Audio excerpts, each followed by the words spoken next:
Everyone, from the bottom of our hearts, me and my family would like to say thank you, Kinchay Pet Transport. Thank you so much for assisting us. We are very grateful for your help.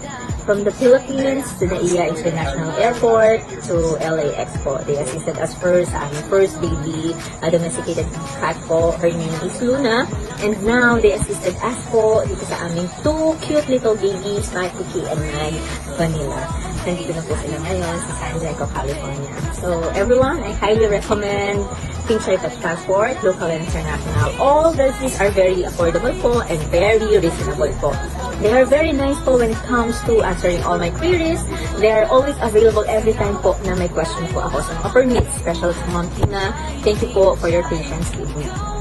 And very smooth po ang aming transactions, Kinchay Pet Transport. No hassle, no question asked po sa airport. They provide everything that we need.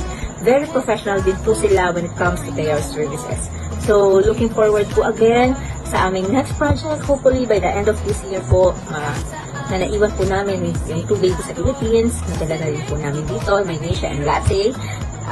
Of course, with the help of Kinchay Pet. And by the way, I want to say thank you to Sir Eman, Ma'am Tina, and all the staff. And also po, kay Sir Jason po, yung nag-assist sa amin sa airport. So once again, thank you Kinchay Pet. Have a nice day and God bless po.